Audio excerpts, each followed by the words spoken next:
Okay, let's talk about something that on the surface just doesn't make any sense.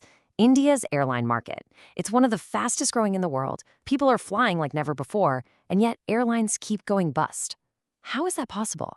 How can a booming market also be a graveyard for companies? Let's get into it. First things first, to really get a handle on this, we have to take a walk through what I can only call India's airline graveyard. It's a place filled with some really big, famous names that used to rule the skies, but are now just gone. And the scale of this is just staggering. We're not talking about one or two companies having a bad run. Since the market was liberalized back in the 90s, more than 25 airlines have shut down. That's not a coincidence. It's a brutal, repeating pattern. I mean, you all remember Jet Airways, right? For years, it was the gold standard for private airlines in India, a symbol of quality service. But by 2019, weighed down by huge losses, it just couldn't stay afloat and had to ground its entire fleet.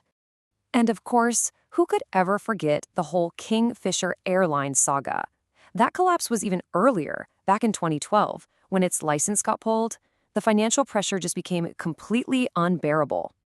And you know, this isn't some problem from the past. It's happening right now.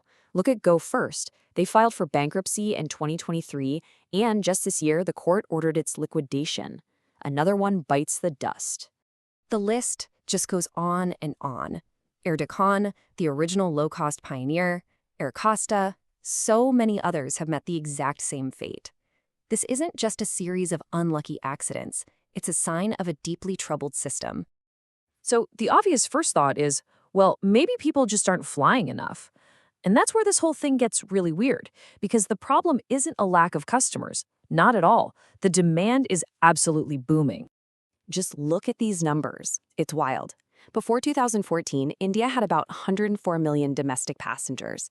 A decade later, in 2024, that number has more than doubled to over 228 million. The hunger to fly is undeniable.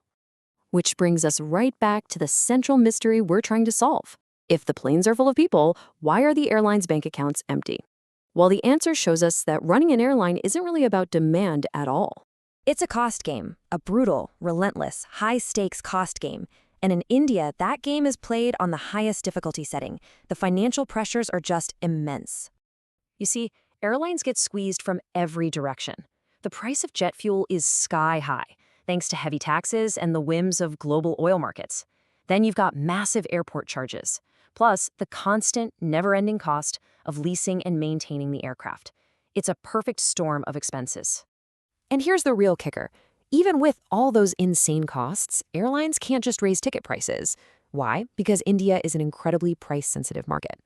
Everyone's fighting for your business, which leads to these intense price wars that keep fares dirt cheap. So the profit margins? They're razor thin, if they even exist. But if you want to know the single biggest killer, the one factor that trips up so many of these airlines, it's a little counterintuitive. It's a concept I call the occupancy trap. It all comes down to one critical number, the passenger load factor, or PLF.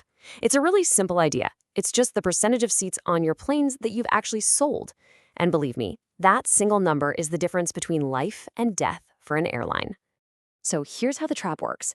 As an airline, you see passenger numbers growing. What's the logical move? You add more planes, more flights, more routes. But here's the catch. When you do that, you spread all those passengers out. Not every single flight is packed to the gills. And even a tiny, tiny drop in your average occupancy, your PLF, can be absolutely catastrophic. Let me give you a real-world example. Let's say a major player like IndiGo is aiming for a load factor of 86%. So they want 86 out of every 100 seats filled.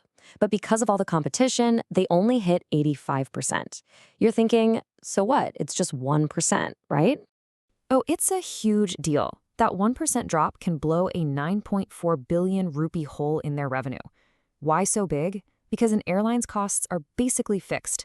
The plane is still flying, the fuel is still burning, the crew is still getting paid. Those costs don't go down if you have one or two fewer passengers. So every empty seat isn't just a missed opportunity, it's a pure, devastating financial loss.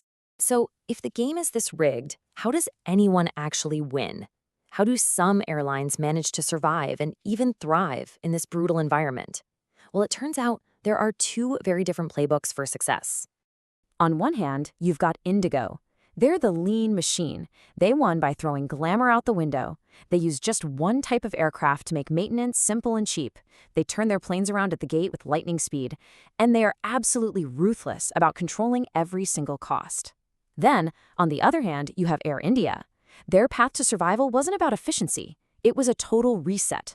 Privatization meant a massive injection of cash from the Tatas, a huge order for new planes, and a brand new management team to overhaul the entire operation from top to bottom.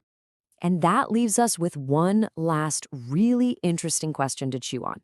In this world of sky-high costs and paper-thin margins, who's the real winner? Is it the most efficient airline, the one with the deepest pockets? Or could it be the Indian passenger, who, for the time being, gets to enjoy some of the cheapest airfares on the planet? It's definitely something to think about.